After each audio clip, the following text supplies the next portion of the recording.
welcome to Current Issues. I'm your host, Hesham Tillawi.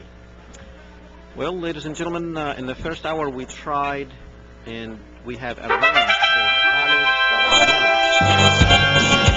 Al Jazeera in Palestine. And we tried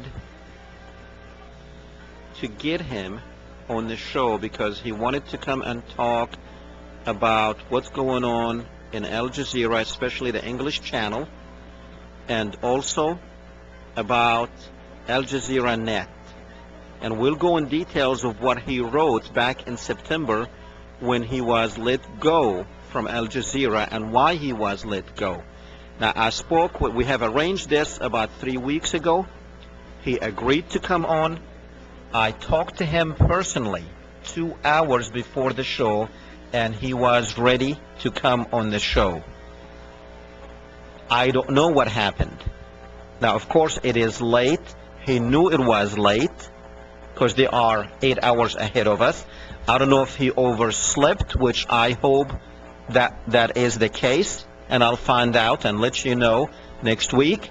Or because his phone, his landline that he gave us that we talked to him on, it goes into a fax machine, and his cell phone is shut off. It goes directly to his voicemail. So the only thing I can think of is probably somebody called him or somebody put pressure on him not to come on the show and talk about Al Jazeera, because what he wrote in this particular article is explosives, ladies and gentlemen. It will show who is in control of Al Jazeera, the English channel, and Al Jazeera Net. And if they are in charge of this, then the Al Jazeera in Arabic, God only knows who also is in control of that. And by the way, coverage in both Al Jazeera in Arabic is totally different than coverage in Al Jazeera in English. Okay, before we dig into this deeper, let me go to Chris on one. Go ahead, Chris. Chris, you're on. Hi, how you doing? I'm fine, thank you. Good. I just want to kind of make a comment on the last hour that you were on. First of all, I'd just like to say that I'm sorry about Cindy Sheehan, that she's going to throw in the towel. I think it's really sad. I kind of see where she's coming from, but it's heartbreaking at the same time. There's a lot of people out there like me that's not going to give up. It's hard because, somebody with her public, persona, and she can't get anything done, and a little worm like me sitting in the background, I have the same feelings that she has, and there's nothing, it's a hopeless feeling, but at the same time, I can't change the way I feel or think about what's happened. I'm so disappointed in the turn of events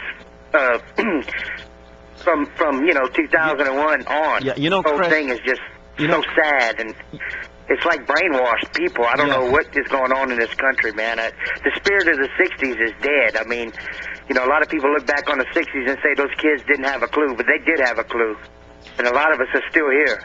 It's sad, You're bringing up a great point. Number one, I am also disappointed, and I wish that we have a lot more supporters within the people, and now we do have a lot of supporters because the people spoke in the last election, but I think we are not organized as people like they used to be in the 60s. You bring up a good point. In the 60s, our college students were informed. They were knowledgeable about current events. And they also cared a great deal about what happened in this country, as far as for people getting equal treatment, regardless of who you were, and the ideals that this country is founded on. Unfortunately, the students of today are totally different what they are, and that's exactly where they want them to be. Yeah, and I think when you get kids and you raise them on video games and movies, that when somebody makes you mad, you just kill them, and they have no idea about the plight of suffering people around the world. That's exactly what you get. It's what you're seeing now. It's a bunch of uncaring, couldn't care less. It's all the me. It's about me. It's all about what I look like. It's all about what I own.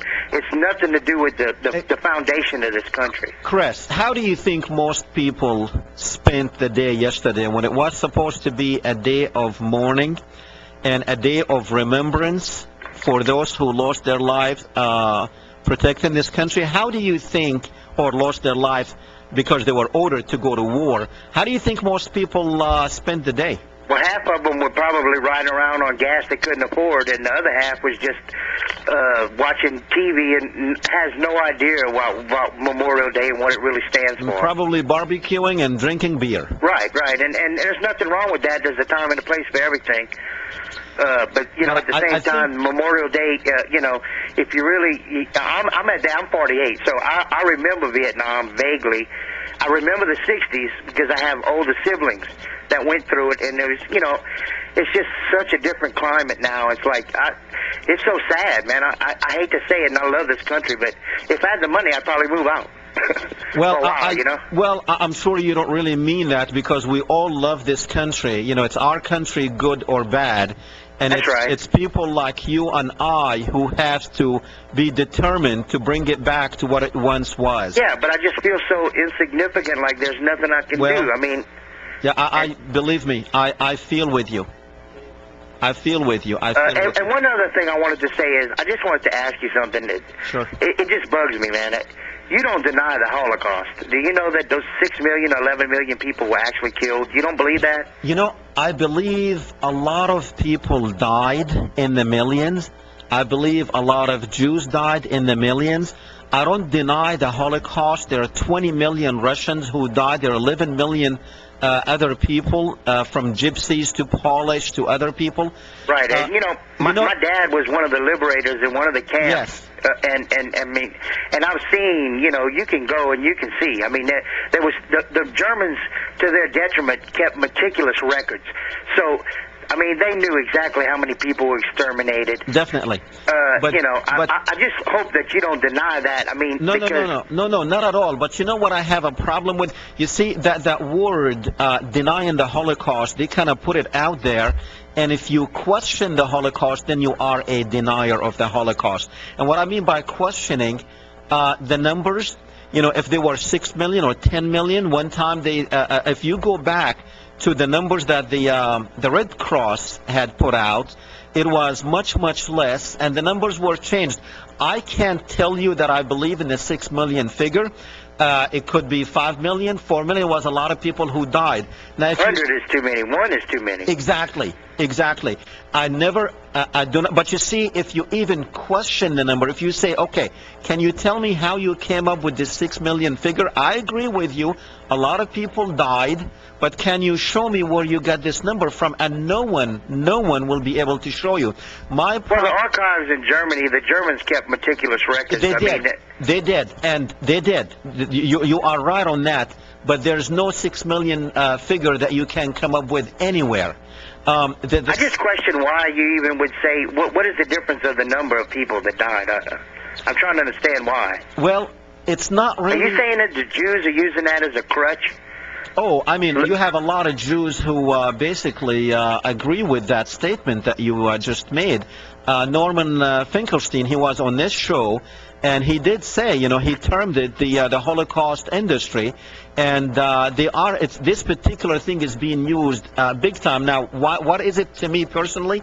Because of that, very much Europe had allowed the Jews of Europe to go to Palestine and kick out people who were living there for thousands of years just because they felt sympathy towards the Jews who were killed in the Holocaust. Okay, you're teaching me. I'm understanding why. Yes, you know? That's why it is. And by the way, at that time it was Europe who killed the Jews. It was Christians who killed the Jews. It was not Arabs, and it was not Muslims, and it was not the Christian in the Holy Land. That's right. I mean, the Germans weren't, by far, were not Christian. I mean, you know. Well, they were. I mean, the Hitler himself, he was Catholic. Yeah, the Germans, they were Christians. And, of course, I mean, the Nazi Party, Germany, at that time, Hitler is a Catholic. And, well, isn't that a paradox that he could hate the Jews when, you know, I mean, there was even talk of his ancestry being somewhat Jewish. Well, I've heard that, and so what? I mean, even if his grandmother or great-grandmother was Jewish, so what? That does not really mean anything, and that does not mean. But you see, studying the Holocaust and studying, You want the truth. You don't That's want. right. You want the truth. I demand the truth. Exactly. And the only way we are going to get to the truth is if we see studies. But I mean, what about the films, the tons of hair, the tons of eyeglasses and teeth? Okay. I mean, sure. Where do you think that came from? Now, something happened during the war, especially towards the end. Typhoid was an extremely, it was spread throughout the camps. And you have to remember at that time, Germany was losing the war, so they could not even feed the people in these camps. And they didn't worry much about feeding them anyway. If you couldn't work, you were exterminated. But you know what? You see, that's the thing. These are the facts that we don't see a systematic killing in Germany. And I've researched this. And I have. You ever been to Auschwitz or Treblinka? I haven't, but a lot of people. Actually, the gentleman who was speaking at the end, Dr. Frederick Tobin, he has been there, and there are people who have been there, and there's a lot of research on the internet about what happened. None of these people deny that a lot of people died during World War II. A lot of Russians. Why are we picking and choosing only one? Well, it was Russian Jews. I don't think it was just Russians in general. No, they were not Russian Jews. They were Russians. They were Russians. But they weren't Jewish? No. 20 million Christians. 20 million Christians died, and no one says anything about them. You have 11 million in between gypsies and Polish people. Yeah, well, I think what they were called were undesirables. Yeah. If you look at the Nazi propaganda, I mean, it was geared towards Jewish, but it was also anybody that couldn't serve the state, as far as for being a slave, as far as for, my understanding of it, and from what my dad told me, was that if you couldn't work, you were killed. They didn't care what you were. Yeah. Well, you have to understand propaganda, and normally victors do write history. That's right, and to a certain extent. Well, I mean, actually, to a full extent, because that's very much the case now. But I mean, when they liberated the death camps, you can't deny the footage that came out of that. My dad was there; he saw firsthand. Of course. And by the way, a lot of people died even after the liberation because they were sick. Oh yeah, with this disease. And this disease, you can only get rid of the disease by burning the body, which is typhoid. You can't get rid of typhoid by just burying the body. Chris, I appreciate your call. Need to move on to another caller. All right, thanks. Tom, you're on.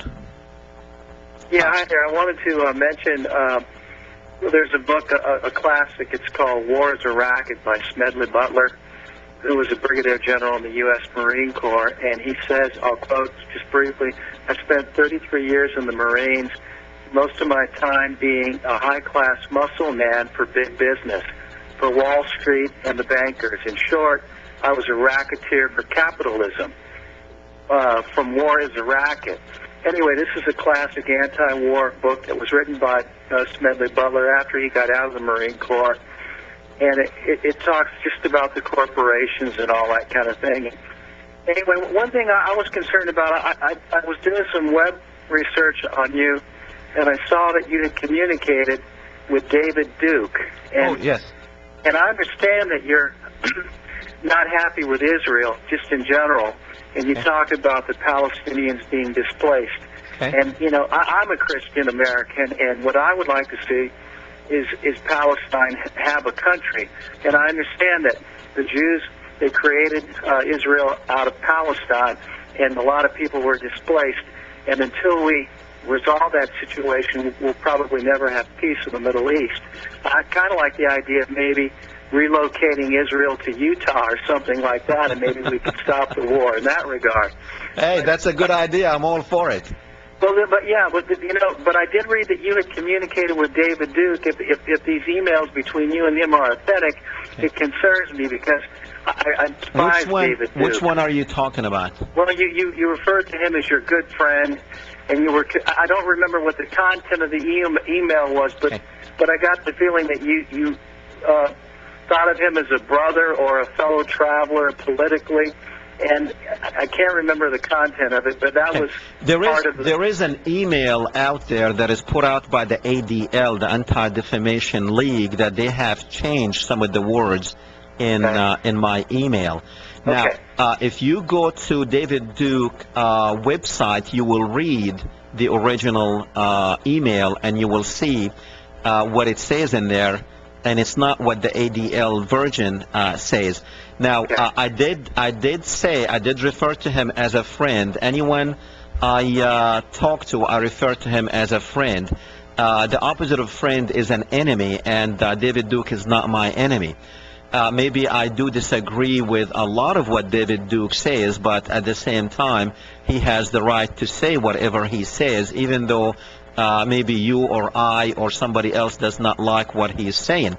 Now, having said that, this show is very much open to anyone that would that want to say anything out there, and we will allow him to come on, and we will challenge him.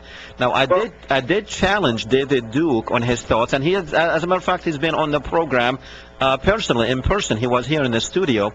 Now, David Duke, just like anyone else, you have to understand. Now, maybe you disagree with him. I do disagree with him on some of the stuff that he says, but you have to agree with one thing with me, that the media will tear down or bring up anyone they want. If tomorrow they decide that David Duke is a good guy, believe me, half of the country will look at David Duke different than what they look at him now. He was smeared totally in the media, and that's where the media wants him to be, and that's why a lot of people just mentioning David Duke, they will think, oh, that's a racist, that's this, that's that. And now, like I said, I disagree with what David Duke says on many issues, but on a lot of issues, I also might happen to agree with some of his views. You can't really have an enemy of somebody because you disagree with him politically or otherwise. Now, you can challenge them. Yeah, well, I don't want to talk about enemies and all that kind of thing, but I do want to say that it came out, I remember when David Duke got in trouble, it was either with the Internal Revenue Service, he was sending out solicitations to the people that he had on his mailing list to give him contributions, and it turns out that he was using the money to gamble on the Gulf Coast. Okay. So, now, I don't know. Now, you do know that he went to jail, and apparently, you can't tell me politicians don't do things that they're not supposed to do.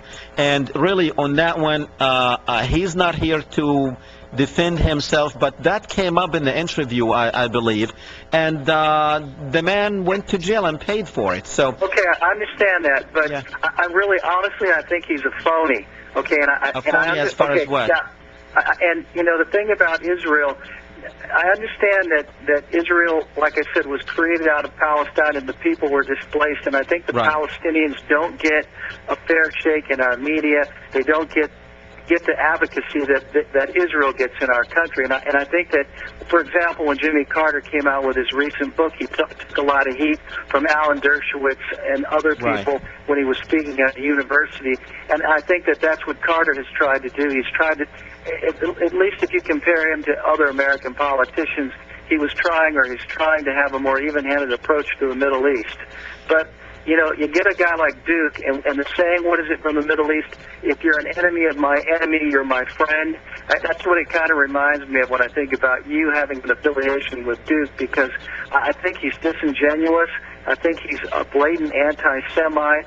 He idolizes Adolf Hitler, and that's not my kind of guy. I'm a conservative political person myself, but I want to be fair, and I think we need to be concerned about free speech and human rights. And I don't think that David Duke values those kind of tenets. But now, if you are concerned about human rights and freedom of speech, don't you think that David Duke has the right to say whatever he's saying? Well, that's a tough one, because recently, on the radio program with Imus, he got in trouble for making disparaging remarks about a black basketball player, and they booted him off the air, off of cable television, MSNBC. Yeah, but that's more of a money issue than anything else, because if you know who Imus is, you know that Imus have said a lot on the air. It was not, and nothing happened to him. You have this guy on CNN, Glenn Beck, who very much called for the killing of Muslims in the country, and he's still on the air. And so we are picking and choosing. But with Imus, now remember, Imus was with what's his name on MSNBC? Russell, I forgot. But he did say that if they want me to start talking about their secrets, I will. And he was talking about 9/11. Right after that comment was made, probably about a month after the comment was made on MSNBC by Imus, that he will start talking about their secrets and talking about the governments on 9/11. Very much this thing, they were waiting for him, because I bet you if he did not make that comment on MSNBC, Imus would still be here. And remember, the team that Imus spoke about, they were supposed to have a meeting, and they were ready to forgive him and forget.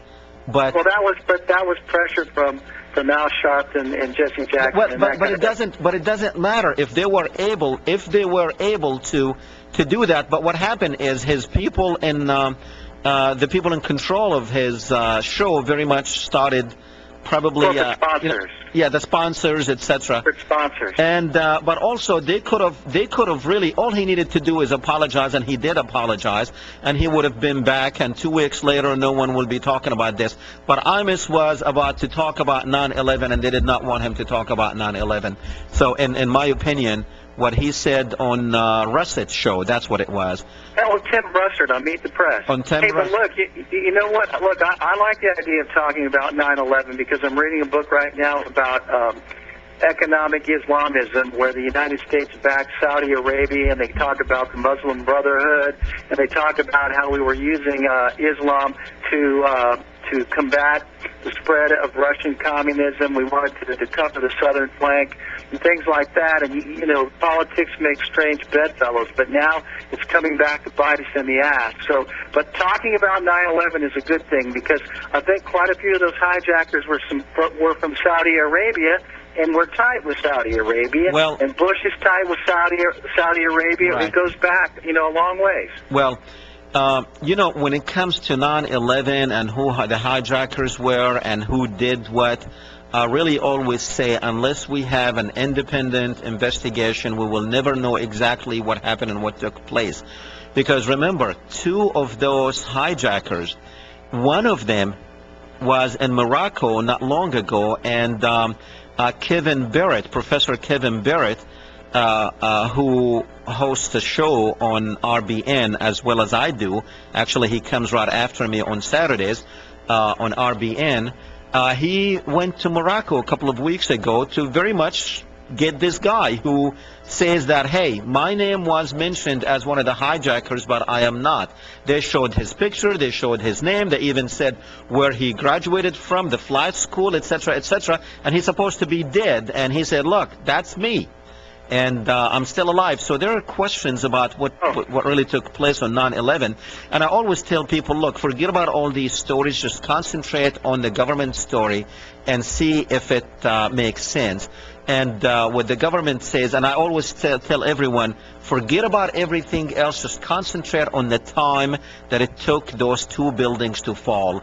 And if we question one event, then everything else will fall right into place. Because it took those buildings 10 seconds to fall, and that is impossible if they had fallen due to those 2 airplanes hitting them. And I tell everybody, forget about all conspiracy theories. Just tell the government to prove that one point, and definitely physics says it's impossible that to happen the way it happened, because the government says they're using the pancake theory, which is each floor fell on top of the floor below it, that the floor that was damaged up on top, it fell on the floor below it, and each one fell like that. Well, if we assume that there was a split-second resistance in with each floor, then we would have about 110 seconds there. That's over a minute, just the resistance by itself from the floors. But if you notice, and if you look at the video, you will see that it fell very uniformly with very much, and it fell in 10 seconds. So that's almost impossible to happen. Not almost, it is impossible to happen. So what you're implying then is that maybe the building was detonated, that there were preset charges in the building. Now, Professor Stephen, what's his name? Stephen Jones of BYU. Of course, they very much let him go from BYU. He did do some experiments on that, and I think, if people want to know more, they can just Google in Stephen Jones and Professor Stephen Jones, and they will find that. Because if I say that the only way you could have that uniform implosion is if you have charges that were set inside the buildings, but that way I get into conspiracy theories and people just assuming, and I don't want to be in the speculation business. All I say is, all I tell people now, if I'm talking to people one-on-one, I tell them what I think, but really that distorts the facts that prove that one point. If you prove that one point, then you can the rest of the story will just surface by itself, and sometimes we do lose track of where we at if we continue on. Was it implosions from the inside? Who set up the charges? What happened? What did the FBI do? What did NORAD do? Why FEMA had a drill just the day before on a scenario, if two planes hit the buildings, what could happen? So there's a lot of questions. There are hundreds of questions, and there are hundreds of questions about what happened at the Pentagon. So well, look, you know what? I want to go, but I wanted to say, when you talk about what happened at 9/11, if you go back to the Kennedy assassination, they still don't have answers to that.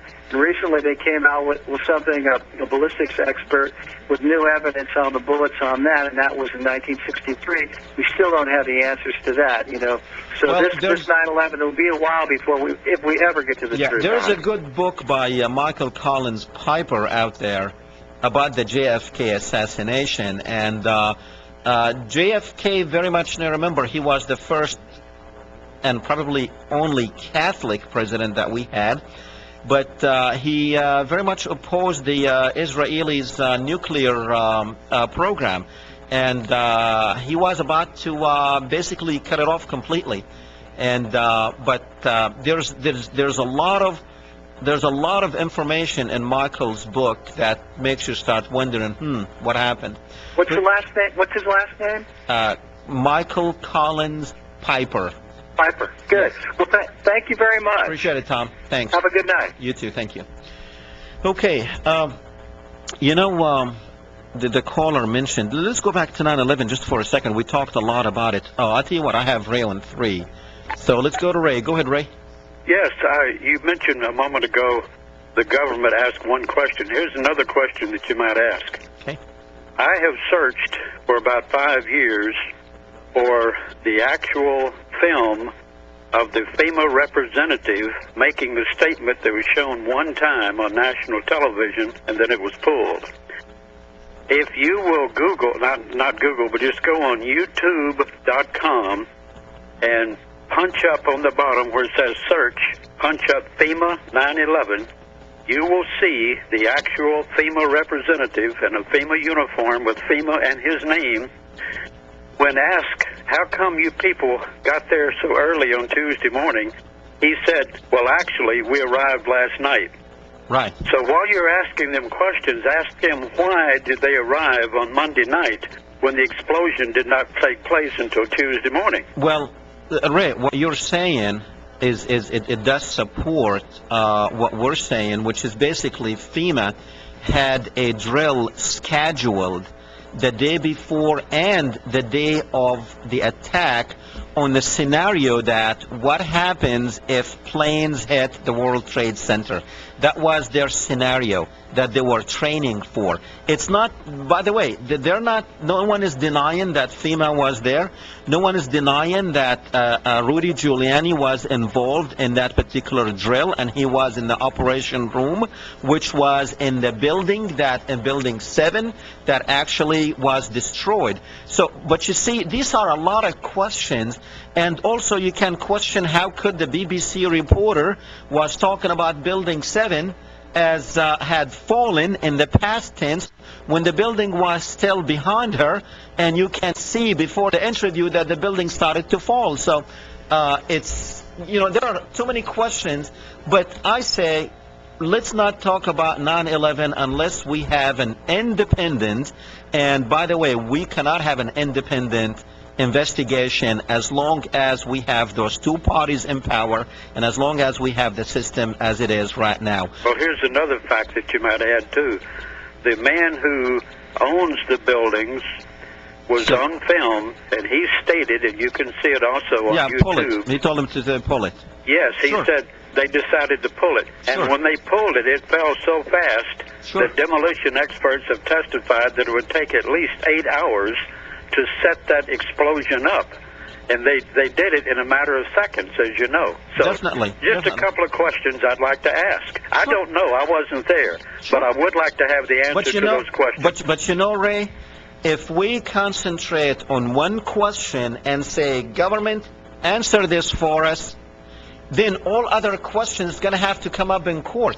It's going to take we, the people, to sue the federal government and have all these investigators come into court and show an answer. See, we can sue the federal government because we have a lot of damages as people. You and I are paying for all this money, and the $120 billion that the Congress just told George Bush that you can have, that's coming out of your pocket, my children's future, and it's affecting all of us. So we have ground to sue the federal government to show cause for why are you doing this to us. Well, but you know what, Ray? I really have a problem, and the reason we don't talk about 9/11 a lot on this show, because we've talked enough. We have a proven case beyond any reasonable doubt that the government is not telling us the right story. We have that. Now we need to enter into a different phase. We went through the investigation phase. We proved that what went on did not actually go on the way the government says it is. Now we must enter into a different phase, which is, what do we do about it? And unfortunately, a lot of people are not doing anything about it. What do we do about it? Forget about all these questions. Now our brains are saturated with hundreds of questions just like the ones you just raised. Now the question is, okay, now you have the evidence. What are you going to do about it? Well, there's an old statement that says everything that you ever hope to accomplish or achieve in your entire life begins with your determination to take action, not words. And by the way, if you decide to have a class action suit, add my name to the list. Very good. Thank you. Thank you. Steve, yes. You're up. Go ahead. Okay. There was a couple of comments that was earlier said. Okay. One was Kennedy. Okay. And he printed what's called a United States note. And what it did, it was like stop the Federal Reserve from printing money. And shortly after he printed had the United States note and the government printing its own money, he was assassinated. Say that again. What about the money? He said don't print money or print money? No, he started having the government instead of the Federal Reserve printing the money. Oh, okay. Okay. In fact, Tom Parker has actual notes. Okay. That he showed on the air about a month or so ago. Okay. In 1963, they printed the United States note, not a Federal Reserve note. Okay. Now, you do know the federal, I'm sure you do know, and a lot of our viewers know this, but in case of somebody out there in the audience who think that the Federal Reserve Bank is actually a federal entity, they are... it's a private corporation.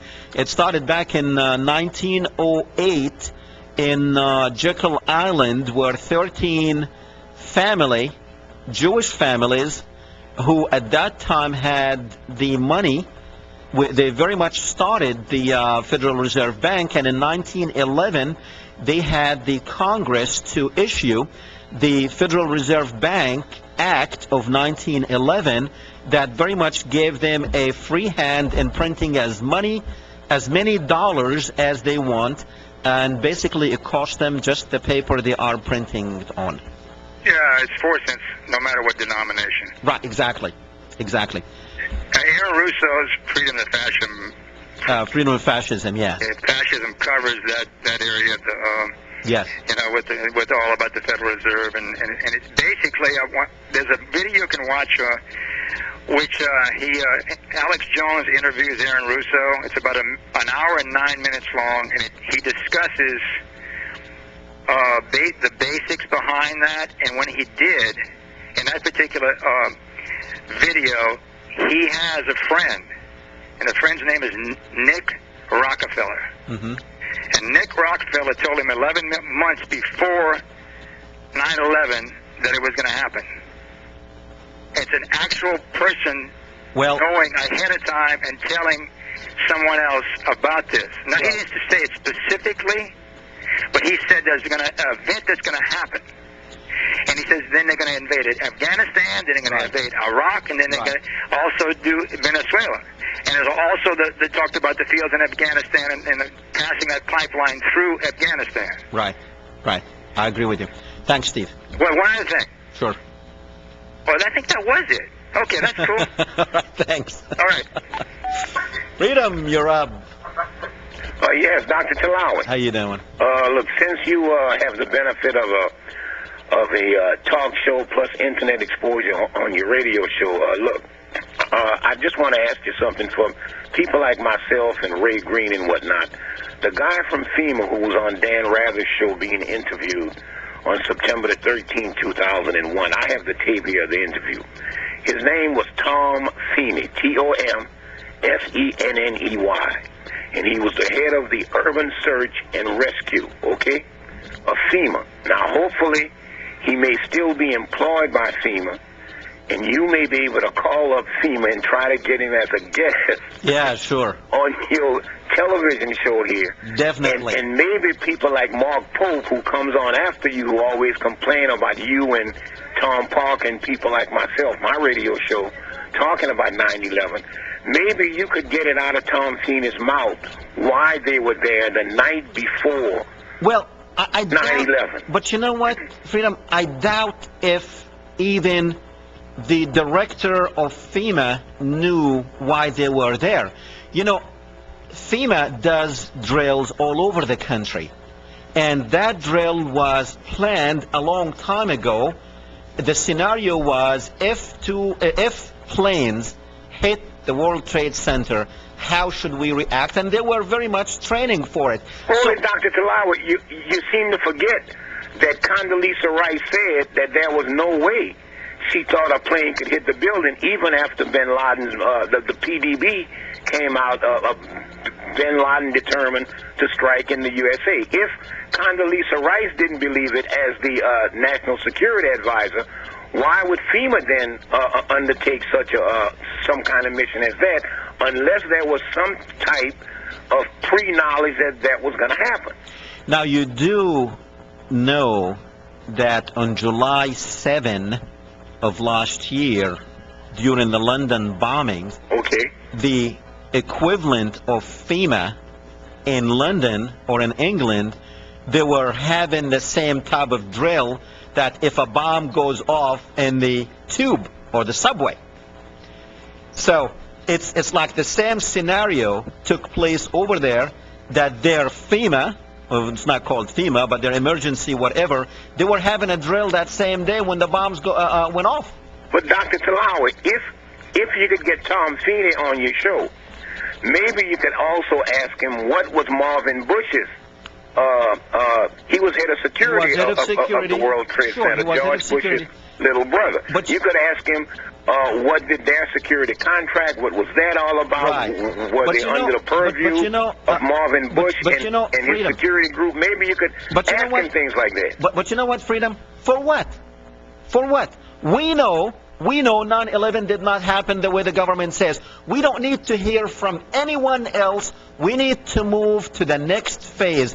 You know, the discovery phase, we've been doing it since 2001. We have showed what you're talking about, the security, Silverstein. We've talked about everything. But Dr. Tillawi, we've got to People who move. question 9/11 on mainstream media like Rosie O'Donnell or Charlie Sheen Of course, well, you know what happened to lose Rosie. their jobs. You know what happened to Rosie. Yeah, you see what happened to Rosie? Of course.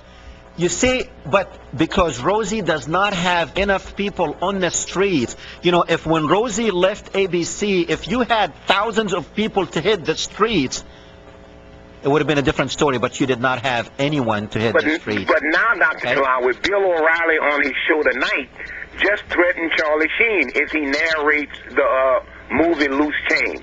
He threatened Charlie Sheen tonight on his show, and you could see it tonight when you get home. I don't watch it, by the way. I don't watch Fox. I don't watch any of these people. I know what they're saying. There's no sense of me watching them.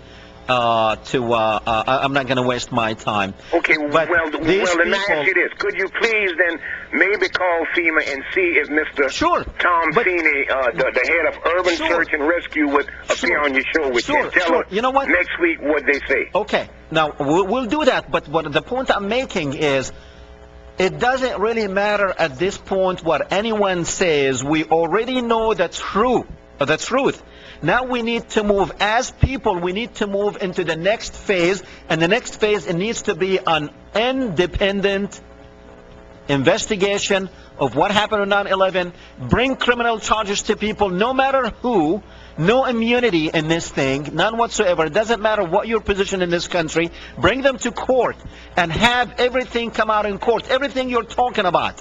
Everything we talked about, everything Ray brought up, everything what other people brought up. That's what we need to do. We need to move. Enough talking about this phase. We saturated it. We need to move into the next phase of doing something. But Dr. Tillawi, 125 servicemen died just this month over there in Iraq. Are we going to have to continue seeing these guys die over a lie? That's what I want to ask you. Well, Cindy Sheehan left the movement yesterday because she's fed up. She's fed up with her own Democrats who failed us, failed the country. I voted for them. They turned out to be cowards. And I'm fed up with them too. They turned out to be exactly like the Republicans. Those who are pulling the strings on both parties, they're playing with us, with me and you. The media is playing with us, me and you, because the media is saying one thing that they were not saying 6 months ago. 6 months ago, they were going after stopping the war. Now it's a totally different story. Now we fund the war with $120 billion. If we cut off funds, we're not going to have anyone in harm's way. You're right. We will have everyone back here. You're right. Okay? No one is going to be, don't tell me if we cut off funds that we're going to have our people there in harm's way. No. We don't budget just for today. You see, they play with people's mind. Oh, if you cut off funds, then they're going to die over there. No. This budget is not needed today. Don't tell me we're not feeding the troops if we cut off funds today. You're absolutely right. Don't think that we're going to run out of ammunition if we cut off the funds today. You're right. If we cut off the funds today, we will tell them, come home. Enough of this nonsense. We don't need anymore. Thank you, Freedom. Okay, thanks. All right. Joe, go ahead. I just got a comment, Dr. Tillawi. I was just amazed when I saw the plane that impacted the second tower, the second impact. I was just amazed that the building didn't fall with the impact of the airplane. Once the fires, we saw on the media where it showed people standing in the openings of the windows. Sure. There was no fires whatsoever, because if there were, those people wouldn't have been able to stand there. Of course. So, so when I saw the buildings falling, that was the last thing I expected to see. So that was just my comment. I was amazed that the building stood up to the impact of a 250-passenger airplane. And kerosene, I did an experiment in my own yard. I poured kerosene on a concrete slab. I lit it. Well, it stayed lit as long as it had kerosene to burn. But the minute that the kerosene was all burnt up, well, the fire immediately, it went out. It just, the kerosene burnt up, the fire went out, and so... Let me just make a comment on what you said, and this is again one of the many evidence that we have, that we know out there. Number one, if you notice smoke. Now you had that ball of fire in the beginning because the fuel that was burned on the initial impact, that's why you saw that ball of fire. But then you saw nothing but dark smoke. Dark smoke means there's no fire inside. Right. Dark smoke means that it's starved of oxygen. And firefighters trying to get people out of elevators, they did say that they have a lot of jet fuel coming down the elevator shaft. So whatever burnt in the initial ball of fire that you saw. Initial impact. Initial impact, and what did not, it's liquid. Gas or jet fuel, it's liquid. Just like if you go up on top of your house and you dump a bucket of water, it's going to go down. Go down. The fuel that did not burn, it went down the shaft, because they said that we have a lot of jet fuel coming down the elevator shaft.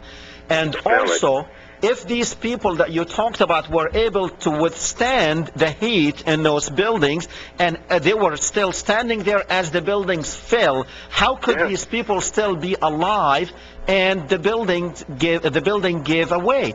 And also, we know what degree the heat or the building, the frame steel melts on, and we know what degrees jet fuel burns on. Right. We know that. And there's about 1,000 degrees between what jet fuel burns at and what steel melts at. So we know the melting point of steel is like 2,700, and jet fuels burns at about 1,500. So there's 1,000 degrees in between. But you know what I tell people? Forget about all that. That will come out. That will come out in court. We have enough evidence to go after. We don't want to get anyone in trouble. All we want is just answers. Mr. Government, the story you've given us is a bunch of BS. It does not, just physics tells us that it's going to take a hell of a lot more than 10 seconds for those two buildings to fall. Just, sir, Mr. Government, King Bush, prove this to us. That's all. Yeah, and it's just like I said, and just my point was, the comment that I made was about the fact of the initial impact. I was amazed that I knew those buildings had to be very strong to withstand the impact of that size of an airplane. Of course. So once you didn't see the fires and you just saw the smoke, well, you never expected the building to fall down the way it did, and that's just my comment. And it was designed, Joe, thank you for your call. It was designed for those buildings. They had in mind that a plane might hit them. We did have a 737 once hit a building in New York, so we know planes might hit these high-rise buildings. And with the World Trade Center, that was taken into consideration, and that's why they had that big, huge core inside the buildings. But you know what? I'm tired of this. I don't want to talk about evidence. We have the evidence. We have plenty. Forget about talking about what happened and this could and this can. No, we have all that. Every child in the United States now questions 9/11. I'm asking everyone to move on to the next phase. Okay. All right. I think I have Amigo. Go ahead, Amigo. You're up. All right. Turn your TV down. Hi, Doc. How you doing? I'm fine, thank you. Fine. I love freedom, but sometimes he just doesn't get it. I want to applaud you for bringing Cindy Sheehan up. I told you several months ago I bought a computer. Yeah. Well, I knew about her discouragement and her statements on my computer before it hit the news media. That's why I told you, I'm like you. I do not watch. For 7 months I haven't been watching Fox or CNN, okay? Because they're nothing but garbage. And I don't know why some people like Freedom continue watching these people. But anyway, that's his prerogative. By the way, Freedom... I want to applaud you for bringing 9/11 up. You are so right about that. We do have the evidence long time ago. And I'm like you, I'm sick and tired of it, And another comment I want to make, isn't it ironic what your guest said last week, I missed you. I couldn't get through to you, but your guest hit the nail on the head when he said the Bushes and the Clintons run this country. Isn't it ironic that Bill Clinton and the old man Bush, they toured the country together, and these colleges, graduation and what have you. Isn't it ironic, you know, how they're so buddies and all that? Well, I tell you what, thanks to you for giving me that uplift of getting a computer, I tell you what, I found a lot of things. Thank you. That the news media don't, you know. And I want to thank you and thank you.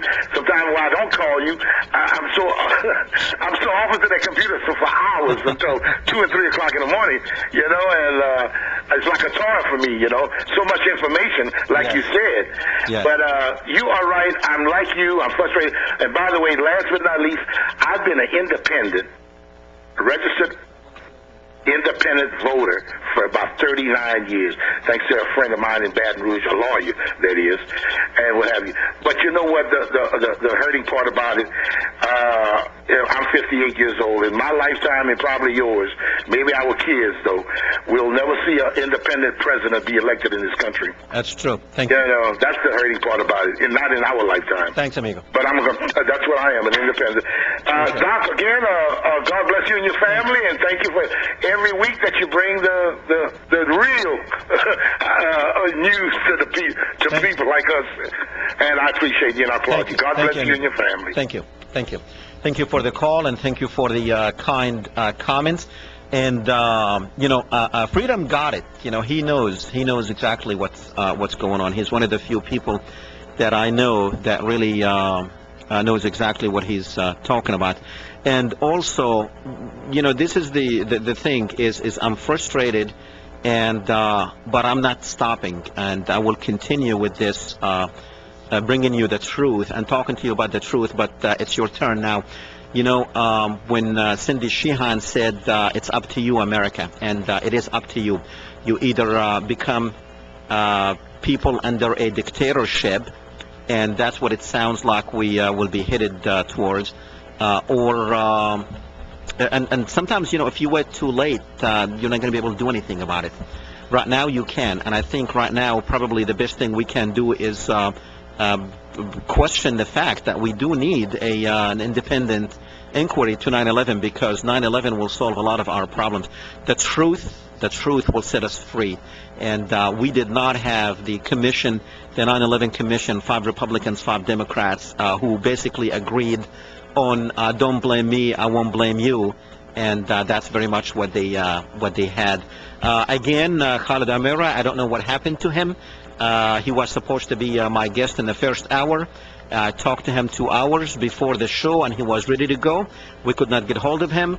Hopefully, it was just a matter of phone lines to Palestine, but he was supposed to talk about Al Jazeera and who controls Al Jazeera. I don't know if he received phone calls from somebody telling him not to come on the show, but we will find that, and we'll try to continue to get him next week.